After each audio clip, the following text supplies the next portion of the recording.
This is my neighbor, Charles McGonegal. I'd like you to meet him. I think he's an interesting fellow. Watch him shaving, for instance. What's unusual about that? Well, Charlie has no hands. No hands other than those ingenious substitutes. But he does things as easily and as casually as any other man. And now he's shaving, with a razor like mine and stroking like I do. Before he began shaving this morning, he did the same things that other men do when they wake up. He growled when he heard the alarm clock, and he turned the alarm clock off, and he got dressed.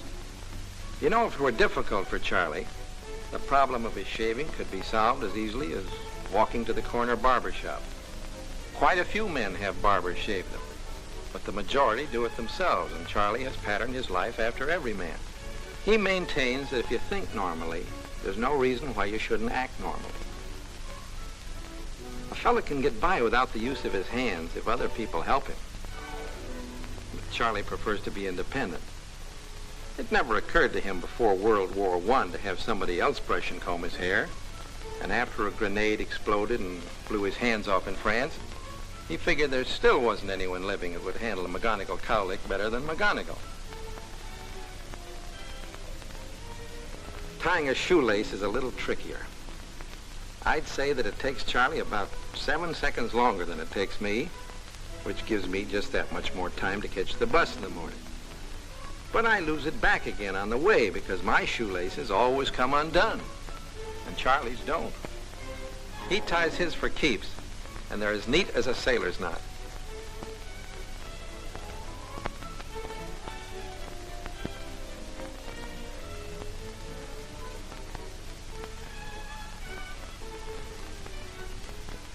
When he was about 3, Charlie learned how to dress himself, and after the war, the habit persisted.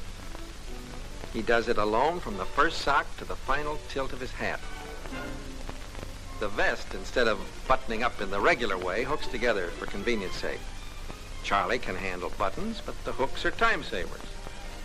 In a world where the tendency has always been to streamline time, they're a forecast of the zipper vest that you and I'll be wearing when Hirohito and Hitler are things you talk about only in the past tense, like Dillinger and Model Ts.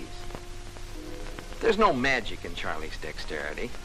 Controls lead from the artificial extremities to the shoulders, and manipulation of the shoulder muscles operates the hooks. And he can wind that watch as easily as he can throw a baseball. Next, his wallet, which he won pitching horseshoes. Then his glasses. He polished them when he took them off last night.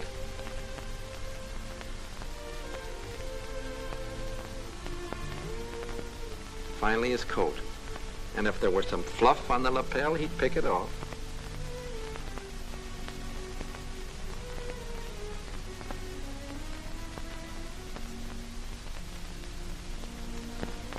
A pencil in the wrong pocket, back it goes into the right one. And he does all these things as automatically as he'd turn a doorknob.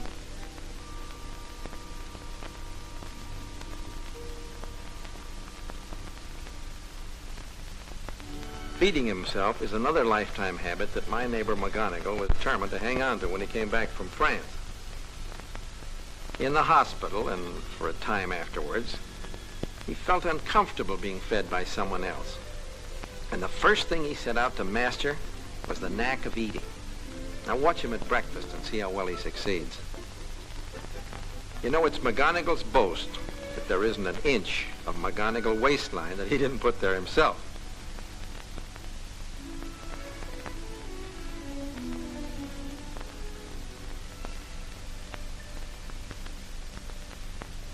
One or two companies manufacture special knives and forks and glasses, coffee cups, designed for such cases as Charlie's.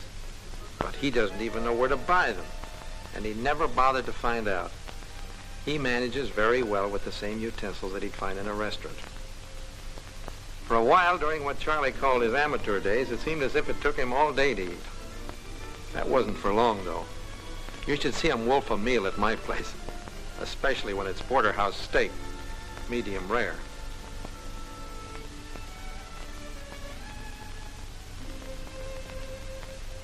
You notice that sometimes he makes adjustments before certain operations? Well, these are to change the width or the tension or the angle. Charlie can still remember when wanting a smoke meant getting the aid of a nurse or the man with the wounded leg in the adjoining cot.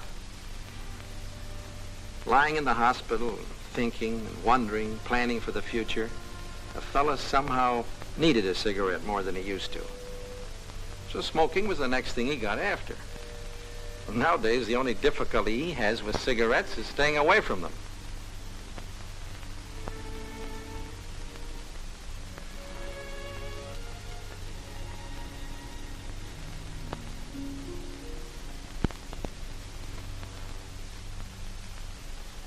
Well, the Dodgers won a doubleheader.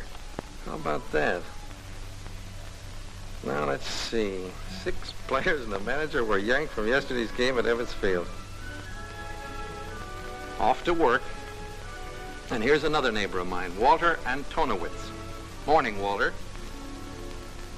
Can I drop you off someplace? No, thanks. Walter likes walking. Well, suit yourself, fella. See you tonight for some ping pong. There's nothing unusual about this car. It's a stock model and no special gadgets.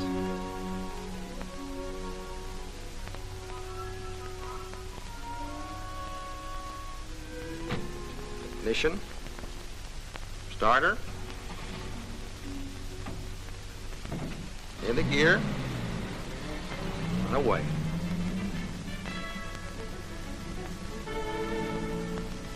Oh, I forgot to mention about Walter, who likes to walk. Lost both legs in the other war.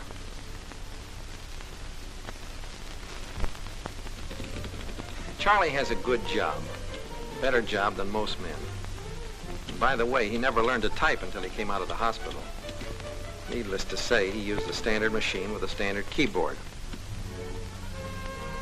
Uh-oh, forgotten the address. Joe Morgan will know it, and that means a phone call. Now let's see, what's Joe's number? Never can remember it. Better look it up.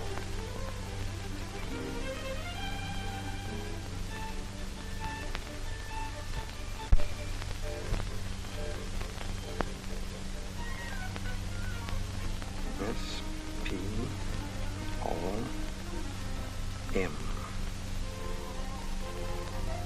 M-A-M-O. Here we are. M-O-R, Joseph Morgan. Atwater 93459. Everyday things done with everyday ease. How long does it take a man who's lost a hand or 2 hands to resume his place in the scheme of normal living? Now, you may have heard that anything can be mastered in time. That a man practicing 4 hours a day for 6 years can learn to throw a boomerang and catch it at the end of its circular flight.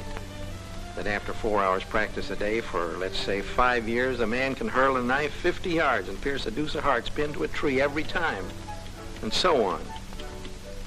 So you may think it took Charlie, who had so much more to learn, ever since World War I, to overcome the loss of his hands, to master the normal act, for instance, of signing his name with a flourish. Charles C. McGonegal. How long? Well, let's hear what he has to say about that. Well, it took about 3 months. I wouldn't say it was as easy then as it is today. It takes a little time to learn anything. But 3 months after I was discharged from the Walter Reed Hospital, I was on the road as a traveling salesman, not completely independent, but able to make my way. You will pick up new things as you go along. It's a matter of learning. The most important thing is the question of wanting to learn. For instance, in 1928, I was encouraged to take up flying as a hobby. After 15 hours of solo, I took a special course in acrobatics. Now I have over 300 hours flying time. I have a productive job and a happy marriage. My wife and I have 2 boys. One is in the Navy now. As a matter of fact, the loss of my arms hasn't been nearly the wallop that I thought it would be at first. With these arms, I can do practically anything that anyone can and there is no reason in the world why you fellows cannot do the same. My neighbor, Charlie McGonegal, has none of the characteristics of a Superman. He's a man who lived normally before the war, and he set himself no goal but to live normally after it. He succeeded because he had patience. He had faith in himself, and he knew that it could be done. It took a little while, but he got there.